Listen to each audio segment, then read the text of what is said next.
ئەوەی کە بەسەری سەپێدرایە کە دەبێت خاچی نەتەوەکانی تر وڵاتانی عەرەبی تەنانەت بەشێکی ئەوروپا و ئەفریقیاش دەبێت دەوڵەتی شکست خواردووی دەوڵەتی عوسمانی واز لەو خاکە بێنێت دێت میثاقی ملی ئەعلان دەکات. میثاقی ملی کە لەسەر 6 پرەنسیپ ئەعلان کراوە، ئەو 6 پرەنسیپە من ناچمە سەر یەکێکەی کە ئەوەی کە پەیوەندی بە ئێمەی کورد هەیە کە وەکو باسم کرد هەر ڕۆژ دەوڵەتی تورکیا ئەمە بەجێماندا دەدا ئێمە دەگەڕێنەوە بۆ میثاقی ملی.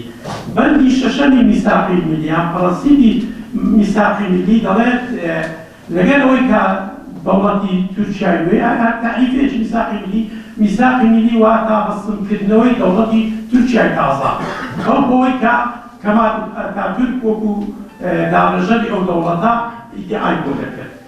لەوێەوە باس لەوە دەکرێتە لە ڕاستە ئێمەتان بە ویلایەتە عەرەبیەکاندا دەنێت، بەڵام باکووری عێراق واتە ویلایەتی موسڵی ئەوسا، باکووری سووریا حەلەب ئەوەی ئێستا پێی دەگوترێت ئیدارەی ڕۆژاوای کوردستان کە ویلایەتی موسڵیش هەموومان دەزانین لەوسا تەواوی ئێستای خاچی باشووری کوردستانە.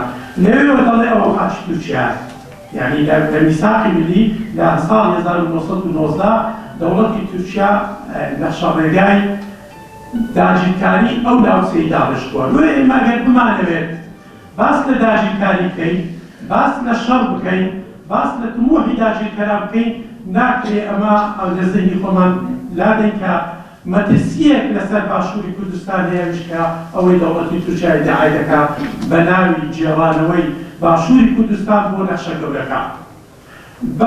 لە ڕووی پراکتیکی و ئەمەلیەوە کەی هەنگاوی بۆدرا؟ ساڵی 1939 یەکەم جار دەوڵەتی تورکیای نوێ لیوای ئەسکەندەرونەی لە سووریا داگیر کرد، لە خاچی سووریا داگیر کرد. بەفعلی ئەو کات گەڕایەوە بۆ میثاقی ملی.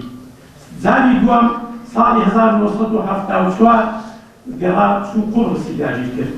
ئەوە هەر بە چوارچێوەی ئەو نەخشەی تورکیا نوێی کە خۆی ناوی لێنابوو میثاقی ملی.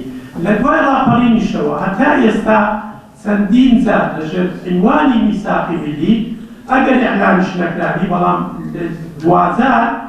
دوو جار لەو چەند ساڵی دوایی لەلایەن بەرپرسانی تورکیا بە تایبەتی لەلایەن حکومڕانانی ئەکەپەک و دوایەوەی دەسەڵاتە ئەمە دروستەکە. سیستەمێک کە ئامانجی سڕینەوە و پەراوەستن و دووبەرەکی نەبێت، سیستەمێک کە کراوە بێت نەترسێت لە دانپیانان لە جۆراوجۆری. یعنی ئەمە ئەم سیستەمە زۆر گرنگە کاری لەسەر بکرێت، چونکە کرژی نێوان گروپەکان ئەوەندە وزە و سەرمایە ئەم ناوچەی بەفێڕۆداوە، یعنی ئەم کرژی و ئاوەزی و شەڕەی لە نێوان کورد و عەرەب، کورد و تورک، کورد و فارس، ئیتر هەر ناوچەکان ئەو وزە و تاقە و سەرمایە و داهاتەی کە سەر بکراوە ڕبعیان دەی نەگرێتەوە بۆ پێکەوەشیان نایەوێت.